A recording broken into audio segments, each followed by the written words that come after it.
Fa in taraktahu la yazalu a'waja. Tapi kalau engkau diamkan, tetap saja bengkok. Karena itu di ujungnya istausu bin nisa. Yang paling gampang, pahami aja istrimu. Pahami istrimu, sudah. Itu kalimat tadi yang terakhir. Jadi baktinya seorang anak perempuan kepada ayah dan ibunya bukan sekedar menaati perintahnya, tapi membawa sifat-sifat kemuliaan ini. Dari situ nanti kita akan tempatkan ibu menjadi perempuan sampai berapa tahun sampai hari ini, apakah sudah mengenal jati dirinya atau belum ketika Allah menciptakannya. Sebagai seorang perempuan, ditarik fungsi sebagai seorang anak nanti, sebagai seorang istri, ibu, lantas ke nenek.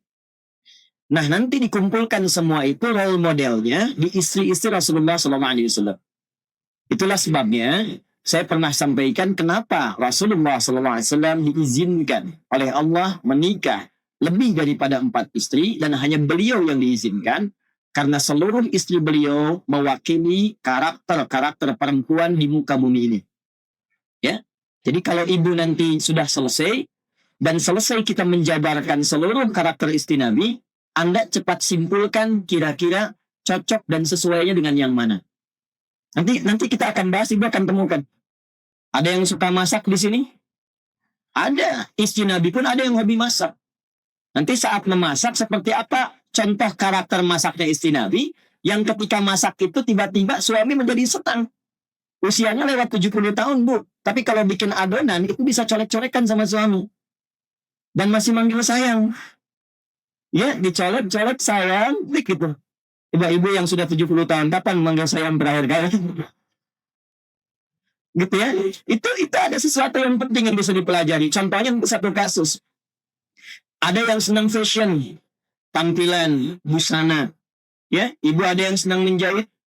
Kan? Ada yang senang busana, ada nanti role modelnya. Ada yang senang mengorganisir pengajian, bahkan sampai ngajar. Ada yang ke situ. Tapi jangan sampai mengorganisir pengajian tak paham apa yang dibahas. Nanti babnya pun ada lagi. Nah, mengumpulkan karakter itu hanya bisa dipahami dengan baik kalau ibu secara pribadi mengetahui tentang fitrah penciptaan dirinya. Itu yang coba kita turunkan dalam Al-Quran. Seperti apa Allah mendeskripsikan dalam Al-Quran lewat firman-Nya tentang perempuan. Jadi kita jeda sebentar topik tentang istri-istri Nabi. Lompat subtopik sekali ini saja tentang fitrah perempuan dalam Al-Quran. Sepakat? Ya. Tinggal sepakat ya. Kalau tidak saya pulang. Bismillah. Fitrah perempuan dalam Al-Quran.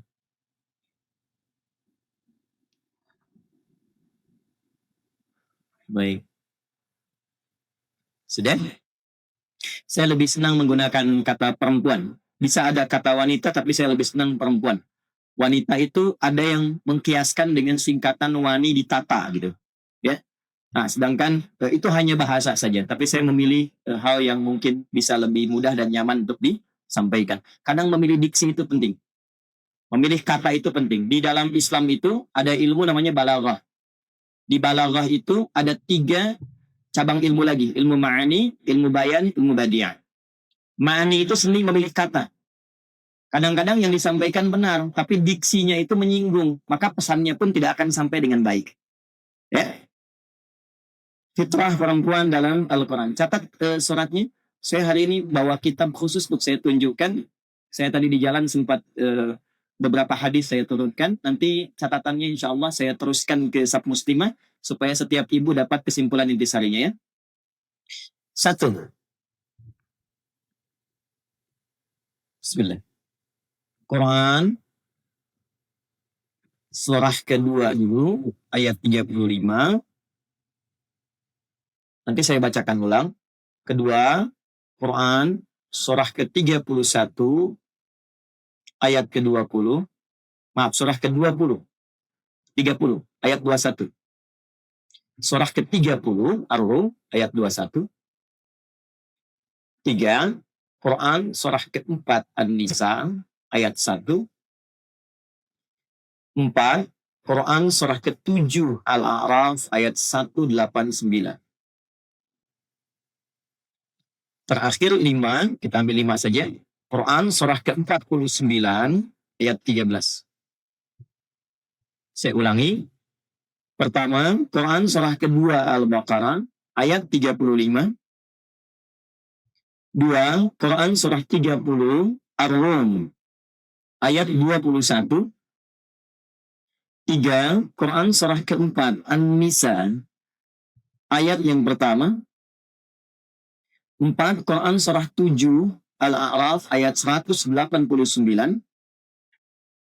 Lima, Quran surah ke-49 Al-Hujurat ayat ke-13. Sudah? Baik, nanti hadisnya saya susulkan.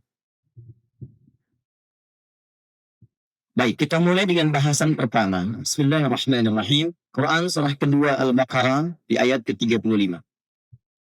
Sudah ya? Wa qulna ya Adamuskun anta wa zawjukal jannah. Ada ayatnya? Wa kula minha ragadan haitsu syi'tuma wa la taqraba hadhihi syajarata fatakuna minadh dhalimin. Tolong di-highlight pada kalimat wa qulna ya Adamuskun anta wa zawjukal jannah. Kan? Wa qulna ya Adamuskun anta wa zawjukal jannah. Nah ini, saya kontak ya. Pelan-pelan. Saat mula Nabi Adam alaihissalam dicipta oleh Allah Subhanahu wa taala sebagai manusia untuk membedakan dengan malaikat dan jin yang telah tercipta sebelumnya. Tolong fokus, kajian kita ini agak serius karena saya ingin menyampaikan berupa ilmu, bukan yang lain. Jin, malaikat itu sudah lebih dulu dicipta oleh Allah sebelum hadirnya manusia. Dalilnya di Quran surah ke-15 Al-Hijr di ayat ke-27 itu tentang jin, 28-nya manusia. Wal janna khalaqnahu min qablu min naris samum. Sedangkan jin dicipta sebelum penciptaan manusia, bahan dasarnya berbeda dari api yang menyala-nyala. Jelas. Kemudian ayat 28-nya wa idz qala rabbuka lil malaikati inni khaliqum basyara min salsalin min hama'in masnun. Setelah malaikat itu hadir sebelum jin ada, baru dicipta manusia. Disebutkan dengan nama Bashar. Tolong highlight ini, namanya Bashar. 35 kali kalimat ini disebutkan dalam Al-Quran. Bashar. Setiap hari Jumat kita diminta merenungkan sifat Bashar ini sepekan sekali. Di surat Al-Kahf ayat 110 yang terakhir, Qul innama ana basyarum mithlukum. Sudah. Nah, manusia pertama yang dicipta ini lantas diberi nama oleh Allah dengan nama Adam. Jelas? Baik, nama Adam pertama disebutkan di Quran surah kedua ayat 31. Wa 'allama Adamal asma'a kullaha. Ini manusia pertama diberi nama siapa? Adam. Adam.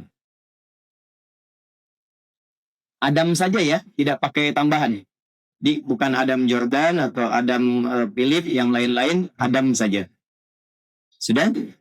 Baik, ini nama yang mewakili dari materi penciptaan. Min adimil ardi asalnya. Adimil ardi, maksudnya bagian dari lapisan tanah. Yaitu bedanya dengan jin yang dicipta dari api yang menyala, kemudian malaikat dicipta dari cahaya. Sedangkan Adam dicipta dari apa? Bagian lapisan tanah. Ini penting diketahui, nanti kalau lain waktu kita ngaji lagi tentang manusia, kita akan terangkan sifat tanah yang melekat pada manusia. Ya, ada yang bersih, ada yang bercampur, yang kotor, dan sebagainya. Itu kita simpan dulu. Ini baru ketemu Adamnya. Adam laki-laki perempuan. Baik. Dah ya, karena dari nama dan kata ganti yang menunjuk kepada Adam, ini menunjukkan Adam laki-laki. Sudah. Nah, saat kemudian Adam diperintah oleh Allah Subhanahu wa taala untuk menempati surga sementara. Jadi bukan surga yang akan kita tempati kelak. Bukan ya. Ini tempat sementara bagi Adam tinggal supaya Allah mengenalkan situasi tempat yang Adam akan beraktivitas di dalamnya, yaitu di bumi. Nanti ada perintah, ada larangan, ya, yang jadi persoalan yang menggoda ini makhluknya, begini caranya, diperkenalkan sebelum turun. Sehingga saat turun ke bumi, Adam sudah mengerti tugas apa yang dijalankan, apa larangannya, tantangannya apa, kalau mau sukses, apa yang harus dilakukan. Tempat itu disebut dengan Al-Jannah namanya. Apa namanya? Ya, itu yang sering kita terjemahkan dengan surga, tapi tolong catat, bukan surga yang akan kita tempati nanti. Karena bedanya, di surga sementara Adam itu sebelum turun ke bumi, itu masih ada perintah dan larangan. Wa kula minha ragadan haitsu syi'tuma. Adam silakan nikmati semua yang ada di sini. Wala taqraba, tapi jangan dekati hadhihi syajarah, pohon yang ini. Ini ada perintah, ada larangan. Di surga kelak kita kemudian masuki insya Allah, itu sedang nggak ada perintah, nggak ada larangan lagi. Semua kenikmatan. Ya, jadi ibu jangan masih membayangkan kalau di surga masih ada pengajian. Saya di surga pengen tahajud, terlampau soleh namanya. Ya, baik. Nah, saya ingin teruskan, saat akan diperintahkan oleh Allah untuk menempati tempat training sementara Al-Jannah sebelum turun ke bumi, maka diinfokanlah ada pasangan yang akan menemani kehidupan itu. Dan kata pasangannya menggunakan kata zawj yang dulu pernah saking detailnya saya terangkan. Wa qulna ya Adamus kun anta wa zawjukal jannah. Ini saya kotaki. Wa qulna. Kenapa saya tidak kotaki ini? Karena saya akan tunjukkan betapa tinggi dan istimewanya perintah ini. Dan demi keagunganku, sedikit kita belajar bahasa Arab, Bu. Kalau kita baca Al-Quran, ada kalimat begini ujungnya. Na, panjang. Dan kata gantinya, kalau kembali kepada Allah, misal, inna anzalnahu fi lailatil, kan pakai na panjangnya, itu disebut namanya ta'zimun nafsi li ta'zimi sya'ni. Kalau bahasa bebasnya, informasi yang disampaikan itu begitu penting, sampai saking pentingnya Allah menyampaikan itu dengan menunjukkan keagungan zatnya. Menerjemahkannya, hei, demi keagunganku, aku sampaikan ini yang begitu penting untukmu. Jadi kalau ibu temukan di Quran ngaji, ada kalimatnya na, artinya informasi yang disampaikan begitu penting, tidak biasa dan istimewa. Saya ingin tekankan, ketika Allah menyebutkan kata zauj di sini dan sakinah, itu memberikan kesan bahwa kehidupan sakinah dan keberpasangan itu sesuatu yang istimewa, sesuatu yang tidak biasa. Ini poin. Di dalamnya ada laki-laki, di dalamnya ada perempuan. Pemahaman yang kedua, ketika Allah menciptakan Adam laki-laki, menciptakan perempuan yang kelak nanti kita kenal dengan nama Hawa, nanti saya kisahkan, itu pun memberikan kesan istimewa. Jadi jangan ibu simpulkan bahwa, maaf, cuma laki-laki yang istimewa. Tidak. Perempuan juga istimewa. Saking istimewanya digunakan oleh Allah ta'zimun nafsi, keagungan dirinya untuk menunjukkan keistimewaan penciptaannya. Karena terkait perempuan yang kita bahas, saya khususkan pada aspek fitrah perempuan saja. Maka titik pertama ini saya ingin tekankan, ketika Allah kemudian memilih kelahiran dari rahim seorang ibu, keluar misalnya, laki-laki, keluar perempuan, maka jangan banyak mengeluhkan apapun, karena apa yang telah Allah tetapkan itu istimewa untuk kehidupan kita. Jelas? Lahir perempuan, alhamdulillah.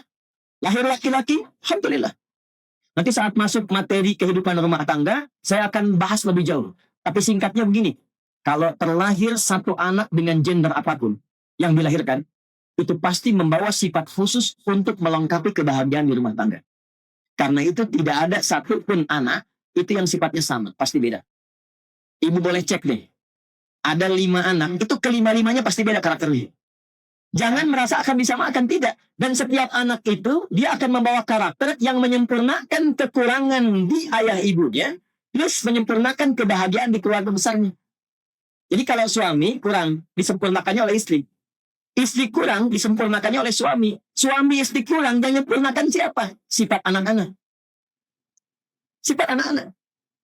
Makanya berbahagialah ibu kalau ada anak aktif misalnya. Sebab kalau dia diam saja, nggak akan keluar karakter ibu. Kreativitas nggak akan muncul. Nah, sini Alex. Sini ke mama. Diem aja. Ya. Pasti anak 1, anak 2, anak 3 itu punya karakter khusus yang menyempurnakan keadaan orang tuanya. Yang dahsyat. Kadang dia menjadi landasan kebahagiaan untuk mewujudkan harapan kedua orang tuanya. Orang tuanya udah nabung, nggak mampu, lama, anaknya divonis bahkan secara medis tidak ideal, ya. Tapi ternyata Allah anugerahkan cepat dia menghafal Quran dan haji kedua orang tuanya justru karena dari anak yang dianggap cacat itu. Makanya hati-hati ya. Maka wazaujukan. Ini Adam. Yang ini zauj menunjuk kepada pasangan ini. Perempuan. Namanya belum kita sebutkan. Sudah? Kesimpulan pertama. Saat Allah menciptakan perempuan sebagai pasangan Adam alaihissalam, memberikan kesan yang pertama bahwa perempuan dicipta dalam keadaan istimewa. Jelas? Jadi berbahagialah ibu, bersyukurlah ibu diciptakan oleh Allah sebagai seorang perempuan karena ada keistimewaan yang Allah titipkan hanya pada ibu, bukan pada yang lain. Itu yang kemudian penting untuk diketahui setelah ini. Itu dulu satu. Plus kalau berharap-harap kemudian menikah dengan suami berusaha ikhtiar pengen punya anak laki-laki, ternyata lahir perempuan. Dan nikmat anak ini unik. Pengen cepat, lambat. Pengen lambat, cepat. Padahal marahan kan, tapi hamil lagi gitu kan. Tuh. Kemudian pengen laki-laki, perempuan. Pengen perempuan, lahir laki-laki. Jadi ketika yang diharapkan laki-laki, lahir perempuan, jangan langsung disimpulkan, ya Allah, saya kan berharapnya ini punya rencana ini. Ketika rencana ibu ternyata berbeda dengan rencana Allah, ikutkan rencana ibu pada rencana Allah. Itulah yang dialami Hannah saat mengandung, berharap lahir laki-laki, ternyata yang lahir perempuan, Maryam. Itu ada di Quran surah ketiga Ali Imran di ayat ke-36. Falamma wada'atha qalat rabbi inni wada'atuha unta. Ketika Hannah lahiran, lahir perempuan. Padahal dengan Imran suaminya, itu doanya panjang, pengen laki-laki, sampai mohon maaf, sebelum Maryam lahir, itu Imran meninggal. Jadi Imran itu tidak menyaksikan kelahiran Maryam. Begitu kemudian lahir perempuan. Kata ibunda Maryam, ya, Sayyidah Hannah, ya, rahimahullah, dia berkata, ya Allah, kok perempuan ya? Maksudnya, saya menyiapkan garis laki-laki supaya mewarisi sifat-sifat ayahnya, meneruskan kemudian misinya, lahirnya perempuan. Apa jawaban Allah? Ibu tolong garis bawah ya. Wallahu a'lamu bima wada'at wa laysa dzakaru kal untha. Aku lebih tahu keistimewaan dan hikmah kelahiran bayi ini dan tidak sama keistimewaan laki-laki dengan perempuan. Perempuan pun ada keistimewaan yang tidak dimiliki laki-laki. Itu poin. Ayat ini adalah pembuktian bahwa Islam melalui Al-Quran mengangkat derajat perempuan. Jadi sebelum ada isu-isu di luar tentang gender, tentang perempuan dihormati, dihargai, Islam itu sudah menempatkan sesuai fitrahnya. Jadi pun maksud saya, cukuplah ibu ngaji Quran, ngaji hadis, ibu terhormat. Dan yang menempatkan itu Allah. Karena saya melihat aktivis perempuan kekinian, itu lebih mengambil teori-teori yang justru dalam teori itu merendahkan derajat perempuan yang sudah Allah tinggikan. Allah sudah bilang saya membuat keadilan, datang kesetaraan. Setara itu tidak akan pernah adil, Bu. Karena adil itu tidak harus setara. Yang adil itu diberikan sesuai dengan maslahatnya. Saya tanya ibu deh. Ibu punya anak SD, SMP, SMA. Anak SD ibu kasih 10.000. Anak SMP ibu kasih 10.000. Anak SMA ibu kasih 10.000 juga. Saya tanya setara nggak? Setara. Karena sama. Adil tidak? Tidak, karena beban anak SMP tidak sama dengan SD. Beban SMP tidak sama dengan S. Jadi tidak melulu yang harus dimiliki laki-laki, perempuan harus punya. Tidak setiap yang dikerjakan perempuan, laki-laki harus punya. Jadi adil itu tidak harus setara. Problemnya setara, yang dibawa itu kesetaraan, bukan keadilannya. Jelas di sini? Oke, jadi saya ingin berikan motivasi, bangga dulu sebagai apa, perempuan? Wah, nanti di pengajian bapak-bapak saya akan sampaikan bangga sebagai laki. Oke. Supaya adil. Nah, maaf ya, saya agak semangat. Maksud saya itu supaya betul-betul optimis. Karena saya perhatikan sekarang sudah ini perempuan pengennya di laki-laki. Ya, ada yang sebaliknya juga. Ada razia. Begitu ketangkap, nama siapa? Nia, Pak. Nama Nia. Nama lengkap itu Kurniadi. Itu singkat tuh. Satu. Dan sampai di sini dipahami? Baik. Satu. Jelas.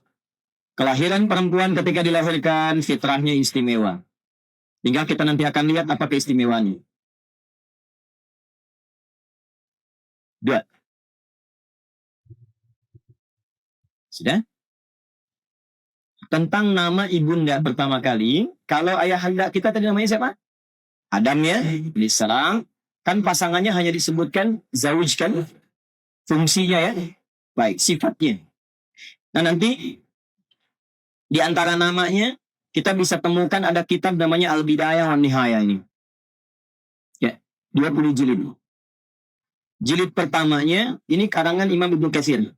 Al-Bidayah wan Nihayah. Beliau juga menulis tafsir Ibnu Katsir, Tafsirul Qur'anil Azim. Ini 20 jilid, di dalamnya bercerita, disampaikan tentang perjalanan kehidupan dari awal diciptakan sampai akhir Imam Ibnu Katsir hidup. Diruntuk dengan pengetahuan beliau. Nah, di kitab ini kurang lebih dikisahkan tentang nama ibunda kita itu, termasuk dengan informasi nasabnya dari mana. Secara singkatnya, ini masih asli, kalau ibu mau silahkan berbahasa Arab. Maksud saya silahkan baca ya. Di 20 jilid saya bawa untuk saya perkenalkan. Jilid yang pertama. Singkatnya tersambung keterangannya pada Ibnu Abbas radhiyallahu ta'ala anhuma. Ini seorang sahabat junior, ahli Quran, ahli tafsir, dan langsung didoakan oleh Nabi supaya menjadi anak yang pintar dan ahli di bidang Quran dan tafsir. Doa ini dari sejak saya kecil itu ibu kami selalu mentalkinkan dan saya coba terus bacakan. Ya, saya boleh bacakan, ibu nanti yang sudah hafal tinggal praktekkan boleh, atau nanti kalau misalnya mau diulang juga boleh. Kalau doa nabinya begini, Allahumma faqihhu fiddin wa 'allimhu at-ta'wil. Kalau untuk pribadi ganti jadi ni. Ni Allahumma faqihni fiddin wa 'allimni ta'wil. Kalau anak ibu perempuan ganti pakai ha. Allahumma faqih ha fiddin wa 'allim ha at-ta'wil. Jelas? Kata Ibnu Abbas, Adam ketika ditempatkan di surga itu, kemudian ketiba beristirahat, lalu ketika terbangun ada sosok di sampingnya, perempuan. Jelas? Sudah. Maka seketika itu, kemudian dikonfirmasikan, man anti, siapa engkau? Ya, zaujuka, akulah pasanganmu. Wa zaujukal jannah. Jelas? Lima khuliqti, kenapa engkau diciptakan oleh Allah? Litaskuna ilayya.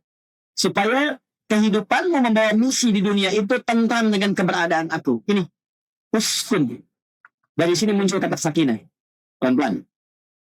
Setelah Adam paham, sadar, lantas malaikat bertanya, malaikat Jibril, Masmuha, siapa nama perempuan itu? Kata Adam dijawab, Hawa, namanya Hawa alaihissalam. Di sini muncul kata Hawa. Pakai hak kecil. Limada sumiyat Hawa? Kenapa diberi nama Hawa? Li'annaha khuluqat min syai'in hayyin. Karena Hawa ini tercipta dari materi yang unik. Pelan-pelan. Ini saya masukkan bagian kedua, fitrah dari materi penciptaan perempuan. Catat hadisnya, Bu. Hadis riwayat Al-Bukhari. Sudah? Nomor hadis 3331. 3331. Kita pakai Quran, pakai hadis ya. Quran hadis ya. Al-Bukhari nomor hadis 3331. Alhamdulillah. Sudah? Ada juga di hadis Muslim nomor hadis 1468, 1468. Saya sudah cek ya, dan saya buat catatan ini. Yang meriwayatkan namanya sahabat Abu Hurairah radhiyallahu taala anhu.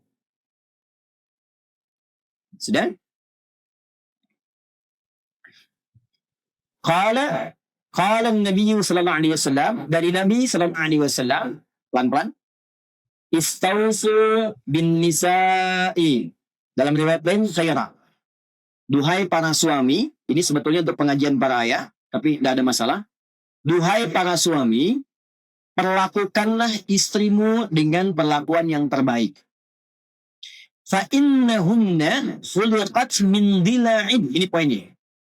Karena istri-istri itu, perempuan-perempuan itu tercipta dari dila'in, bagian dari tulang rusuk. Kata kiasan.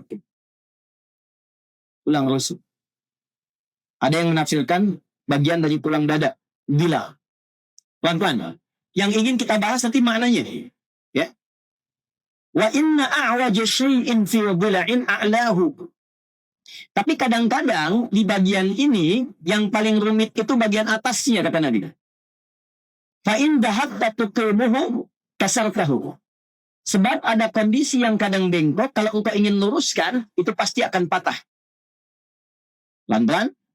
Fa in taraktahu la yazalu a'waja. Tapi kalau engkau diamkan tetap saja bengkok. Karena itu di ujungnya istausu bin nisa, yang paling gampang pahami aja istrimu. Pahami istrimu, sudah. Itu kalimat tadi yang terakhir. Ibu bisa nangkap nggak maksudnya apa? Nah, pelan-pelan ya, nanti kita ganti. Ini dulu. 2. Sudah? Nah, sekarang kita akan baru merasakan kenyamanan dan kenikmatan membahas ayat ini ketika ditafsir di ayat-ayat lain. Baru dapat karakternya. Dari 2 ini kita turunkan cepat. Pindah ke Quran surah ke 49 ayat 13. Kalau 40? Sudah?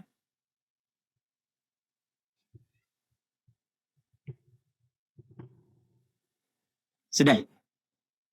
Ya ayyuhan nasu. Ada? Inna khalaqnakum min dzakarin wa untha. Ada? Ya ayyuhan nasu, hei semua manusia yang tercipta. Kalau disebut an-nas, itu menjangkau semuanya. Semua jenis manusia yang hadir di muka bumi. Inna khalaqnakum. Ada anak lagi panjang? Sungguh demi keagunganku, aku mencipta kalian. Manusia itu min dzakarin wa untha. Cuma ada 2 jenis. Jadi manusia itu ada berapa jenis? Ingat ya Bu ya, cuma 2, tidak ada yang ketiga.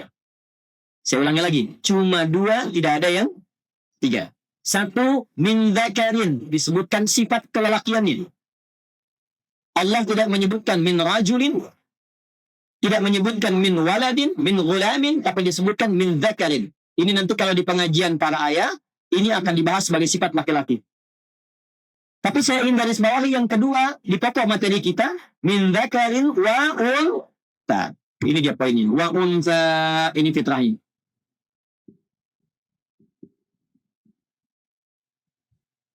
Dari kata anusa. Anusatun. Ya ayyuhan nasu, hai semua manusia tanpa kecuali.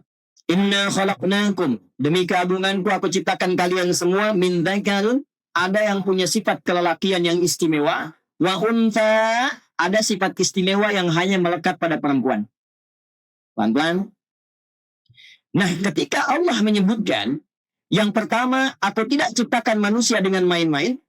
Kalaupun lahir perempuan dia begitu istimewa yang tidak sama dengan laki-laki, sekarang kita akan detilkan sehingga ibu kenal apa keistimewaannya. 1, perempuan itu disifati oleh Quran punya sifat anutha atau dikenal dengan untha. Gabungan dari sifat anutha itu disebut dengan untha. Bukan unta, untha. Kesa. Apa itu untha? 1, sesuatu yang terlihat indah dan lembut. indah,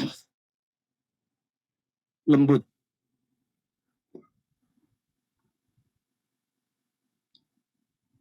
Saya ganti dari dha'fin lemah menjadi lembut.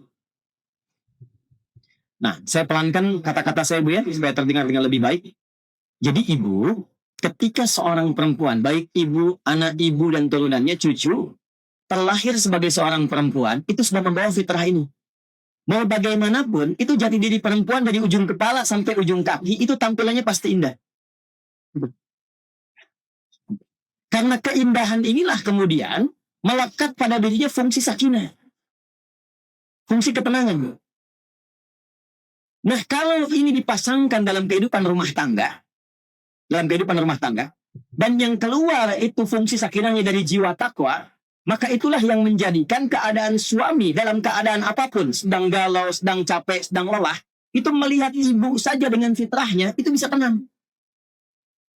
Ibu kalau nggak percaya silakan Bu. Ya. Suami itu kalaupun sedang galau, sedang gelisah, sedang ada masalah, itu pulang ke rumah, walaupun misalnya, walau ibu sebagaimanapun, itu dari 100% pasti berkurang itu ketika melihat ibu. Cuman kurang berapa persennya tergantung ibu. Kalau Sayyidah Khadijah kan bisa minimal 50%. Ya kan? Lihat beliau, masalah setengah hilang. Setengahnya lagi dengan kata-katanya. Ya lihat ibu mungkin 0,5% hilang gitu kan. Selebihnya tergantung persoalannya itu kan. Tapi poinnya begitu. Jadi seemosi apapun, sekeadaan apapun, itu fitrah. Kalau sudah suami ketemu istri, itu membawa ketenangan. Kenyamanan. Cuman itu terjadi kalau ibu bisa mengeksplor nilai-nilai ketenangan itu, kebaikan itu supaya tampak. Ini yang dimaksud hadis Nabi. Sebaik-baiknya perempuan itu, sebaik-baiknya istri itu, apabila suami memandang kepadanya, tenang keadaan hatinya. Ingat hadis itu? Pernah dengar gak? Bu, itu kan hadis ibu, bukan hadis saya. Pernah dengar gak? Itu poinnya. Nah, yang paling maksimal mempraktekkan hadis itu Sayyidah Khadijah. Maka dari itu kenapa kemarin saya dulukan contoh Sayyidah Khadijahnya, supaya setelah itu paham teorinya, bukan cuma Sayyidah Khadijah, ibu pun punya potensi itu. Nah, kadang-kadang potensi ini banyak dimaksimalkan dengan peran ibu, bukan peran istri. Sehingga ketenangan itu lebih dirasakan anak dibandingkan suami. Coba kalau anak-anak itu punya masalah, ngadunya pada siapa? Jarang pada ayahnya. Kenapa pada ibu? Karena ibu punya fitrah ini. Makanya menjadi aneh kalau seorang anak tidak dekat dengan ibu, itu aneh. Yang ngandung siapa? Ibu. Yang memberi ASI siapa? Ibu. Pasti dari formulasi itu ada kedekatan lebih. Itulah sebabnya kenapa anak seringkali itu dekatnya dengan ibunya. Karena ini membawa fitrah sakinah. Anusah. Tapi yang saya ingin optimalkan adalah bisa enggak peran itu juga dirasakan dengan posisi ibu sebagai seorang anak. Tuh. Seorang istri. Kalau ibu dengan nenek itu udah pastilah. Udah pasti itu. Nenek lihat cucu aja sudah gembira. Ya kan? Cucu tuh lihat nenek itu pasti luar biasa senangnya. Sebab apa yang tidak dikasih ibu pasti dikasih nenek. Udah pasti itu. Udah pasti. Makanya namanya jaddah dari kata jiddun, jiddah. Yang perhatiannya sangat tinggi. Ya, ibu tidur, anak bangunin, ibu bisa marah. Nenek tidur, cucu bangunin, itu senyum. Langsung bisa tanya, cucu mau apa? Itu nenek. Jadi kalau urusan ibu, urusan nenek, gak usah ditanya. Sekarang problemnya ketika menjadi seorang anak, ini poinnya. Dan telah sampai kepada masa-masa kematangan, pas balilnya, bisakah ibu menjadi bagian yang bisa menenangkan kepada kedua orang tua? Jadi baktinya seorang anak perempuan kepada ayah dan ibunya bukan sekedar menaati perintahnya, tapi membawa sifat-sifat kemuliaan ini. Itu poinnya. Jelas? Dua, suami. Nanti kita akan belajar bagaimana mengeksplor nilai-nilai ketenangan itu supaya bisa bertransformasi. Begitu suami lihat itu, jadi melihat ibu tuh tenang hati, nyaman, sehingga dia tidak berusaha mencari figur di luar. Karena profil yang di rumah itu sudah sempurna. Itu. Paham ya Bu ya? Maksud saya? Itu. Ini kan yang di-upload status, yang dilihat-lihat status seseorang kan? Kenapa? Karena selalu ketika melihat ibu merasa kurang tenang. Bagaimana caranya fitrah ini tampil, hadisnya dipraktekan, dan siapa di antara istri Nabi yang paling bisa ditiru untuk memaksimalkan potensi ini? Itu poin pertamanya. Jadi, saya ingin simpulkan pada diri setiap perempuan itu memiliki fitrah yang pertama, fitrah keindahan dan ketenangan.